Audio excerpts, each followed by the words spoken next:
Hey guys, it's Sean here from Momentum again, and we're going to present to you part 3 of our nutrition series. As always, I want you to make sure you know things from parts 1 and 2 before you continue on with this, because it's really going to help you and give you more value as well. So with this one here, what we're going to do is go through the actual tracking of macros. But from part 1, you should have known what are the types of macros that we have, the 4 types, and also what are the caloric values. You also want to understand the nutrition and priorities pyramid, and also you should have also done the activity sheet as well.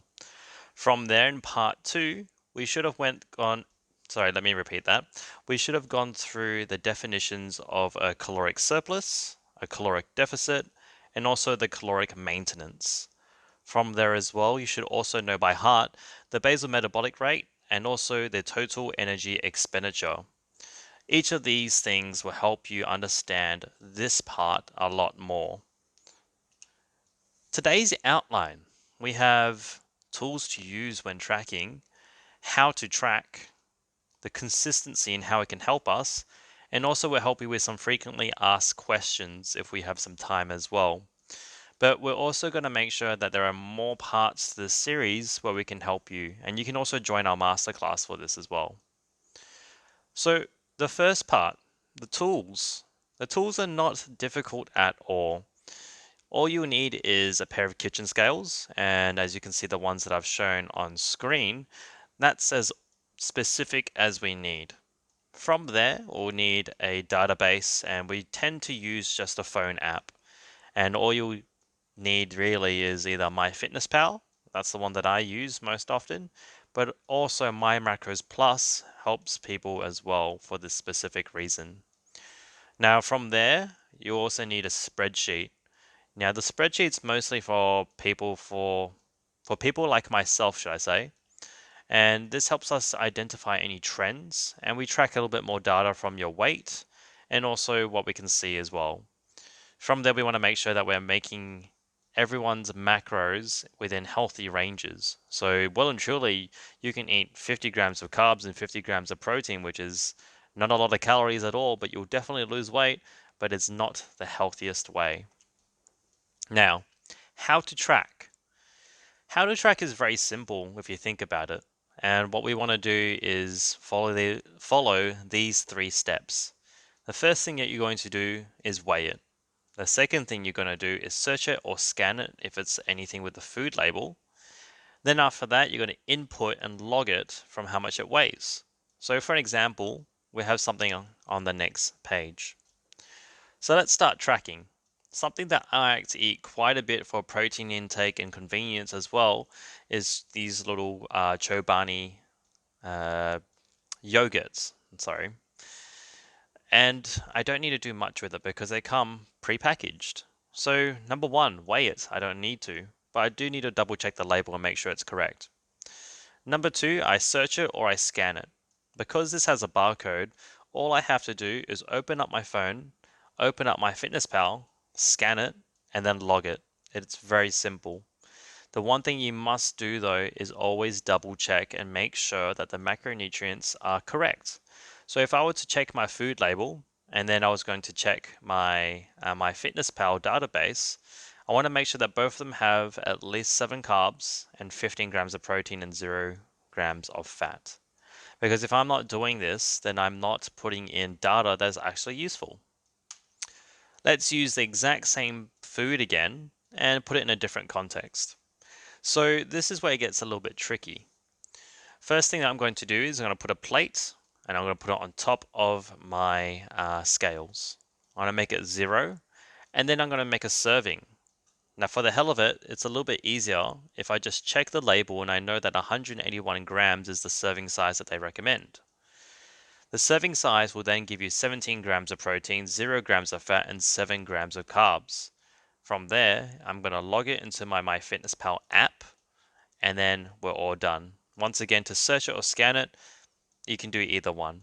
I would just use a barcode if possible. But this is where things get a little bit tricky. What if you don't need 181 grams of this particular food?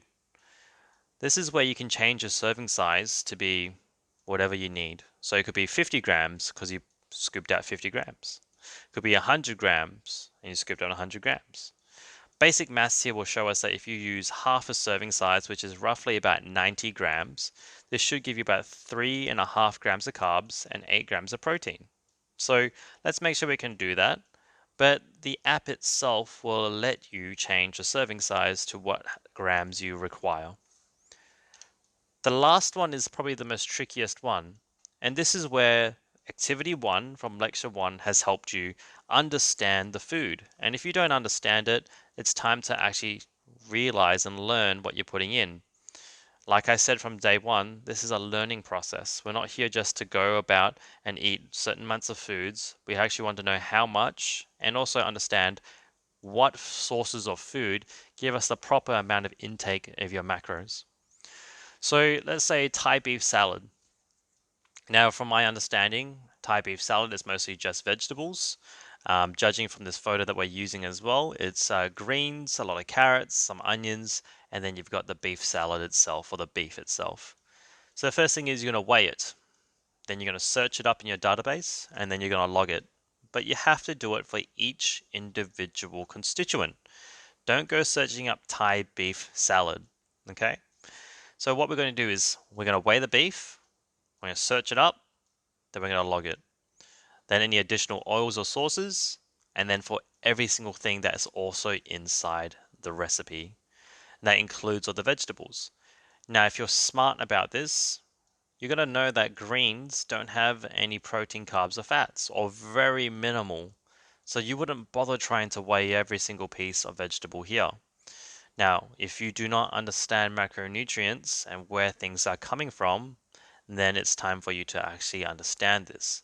Because if you're going to be weighing every single carrot, every single piece of lettuce, or anything along those lines, and you realize that guess what, all of it doesn't actually add up to any protein, carbs, or fat, then you're just wasting time. It's time to actually understand where things are coming from. So what would I do? I would just weigh the beef. I weigh the beef roughly about 150 grams. That gives me about 29 grams of protein and 6 grams of fat. Now, for myself, I've done this a little bit longer, so I want you to understand that you have to go through some of the patient processes before you can just go through and eyeball things as well. And eventually, you'll get to that if you spend the time learning it. Now, why are we tracking? I'm going to go through this very briefly. This is a negative feedback loop that you'll see across many stages, and I've modified this to be towards the goals of what we have with exercise and health. Step 1, you want to make a change. You've set a goal, you want to build muscle, you decrease body fat, you want to get stronger, whatever it might be. Step 2, you take action. You just do it. Go for it. You're going to run, you're going to do push-ups, you're going to eat less food, you're going to eat no carbs. Guess what? You're going to see some progress for the time being. But maybe you didn't actually track why that progress is happening.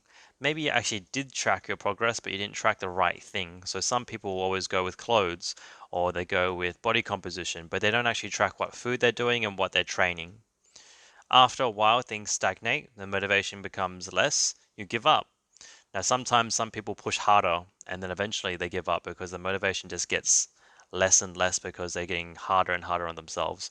Maybe the person's not eating enough calories. Maybe they're overtraining. Maybe they're not sleeping. That's where all that data helps in quite usefully. Then people tend to relapse. They give up first, and then they relapse and go, hey, look, I did it last time. I'm going to do it again. And they think it's a positive thing to push themselves this hard. What we want to make sure we do is follow the next model here. We want to approach it in a scientific way. First, we're going to test something. See how many push-ups you can do, unlimited. The second thing you're going to do is you're going to apply some methods now. You know what? Every second day, I'm going to do this type of push-up. I'm going to do this type of exercise. This is where things like periodization, proper tracking, proper programming happens, and that's something that your coach can do for you. You don't need to apply the methods. You need to actually just apply what they tell you to do. The tracking of your things, this is where you play your role now. Coach, I did this much on my exercises, I ate this much food, I ate this much macros, and you track it and make sure you communicate that. Now, at any point in time, you always want to test and retest. Given if it's a strength cycle, you're going to see how many more reps you can do of that certain weight. Or if it's body comp, you maybe do a body comp scan, or you do some measurements, or you retest, or you look at the changes on photos. Given those changes and given those results, you apply more changes to see what we can do. Maybe you don't need to do any changes. And that's where that step also comes into communication with your coach or your allied health or anyone that you are consulting with. And this is what we want to do with everything. It's more than just health and fitness as well. This applies to many models as well. So, the summary for today: know what tools to use when you track, how to be more efficient in tracking and measuring, because the more that you do, the more effective and proficient you will become. Now, that's a very, very big amount of information that we put through. I want you to know that it does take practice. Now, so for example, if you're going to be eating a lot of meat and you're tracking the wrong thing, you want to know how much protein you're actually consuming so that you're not over consuming, but even saying that you're not under consuming as well. You don't want to be accidentally eating, saying 30 grams of chicken breast and thinking that's 30 grams of protein, because that's not the fact. That's probably about 10 to 15 grams. You must understand the numbers behind it. So hit us up. Maybe check us up on our website, our Instagram, or even our Facebook as well. Feel free to comment. Feel free to send us an email. We'd like to see what we can do to help you out. The next part, we're going to go through a little bit more in detail about common mistakes and anything that you might have as a trouble as well. Other than that, guys, thanks for paying attention, and I look forward to seeing you in the next one.